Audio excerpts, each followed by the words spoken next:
Right, it's been a month since my last vlog. What have I got to tell you? I've got to tell you quite a lot. We've had treatment 3, we've had a CT scan after treatment 2. I'm now at Royal Marsden here waiting for my methotrexate, which is another form of chemo which hits the nervous system, which is a precaution. They want to give me 2 cycles of this, one now and then one after treatment 5. This one means I've got to stay in for a few days because they have to monitor the fact that it gets flushed out my system.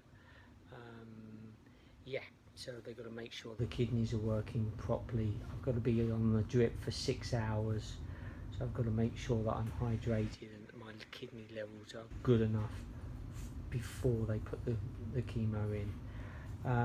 What do I need to tell you? Yeah, R-CHOP, amazing. We had some good results, showing some signs that things have reacted how we want them to. Important that we stay in the moment and don't get carried away. Also found out from my biopsy that my aggressive lymphoma is, the tumours are at double strength. There's something called single strength, double and triple. Unfortunately mine are at double. Could be worse, they could be at triple. That means that they can react or to the chemo, as in they can fight it, but you know, but sometimes they don't. It's just one of those things, but there are other alternatives, so I feel pretty good, feel positive. Had some reactions with the chemo, as in, what do I need to tell you?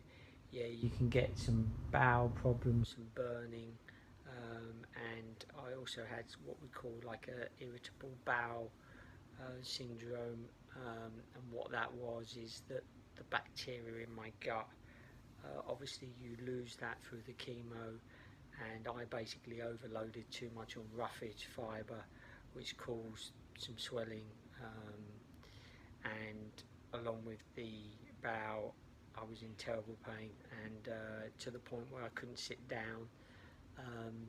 We looked whether it was an infection. I had loads of tests. Actually, I came in one night, glad to say there was no infection or anything, and after treatment 3 it seemed to pass, and I've just been more careful about how much fibre I'm having.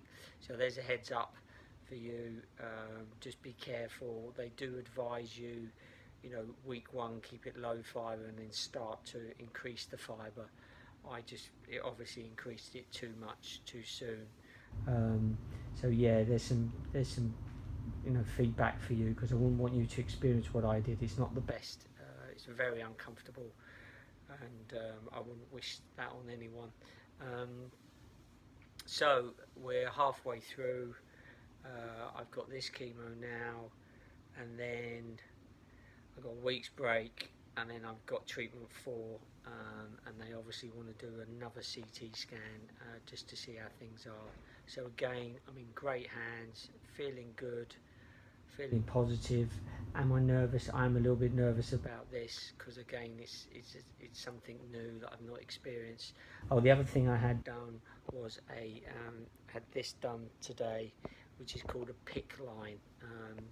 So basically, what they do is they put a line through one of your main artery veins, which runs up your arm and into your heart or near your heart, and basically that way you don't have to be injected again, or yeah, you don't be basically pricked anymore. Basically, you get 2 plugs. You can have 3 plugs or 1 plug, and from that they can just extract your blood, and also it's the way that they're going to induce the chemo, which is needed for this treatment, because again it gets into the stream a lot easier. I don't want to blubber anymore. Yeah, so it's been a month. I just thought give it a rest. I was a little bit tired as well, because the chemo can make you feel tired after each treatment. Managing to maintain my weight. I did lose some weight at the beginning, but I'm managing to maintain that. Been going out for walks, been doing some light exercises, trying to keep my strength up. But everyone's different. You've got to listen to your body. As I said, if you like the page, press the like button. Please share, and remember, be positive, have faith, embrace your loved ones, and we'll speak soon.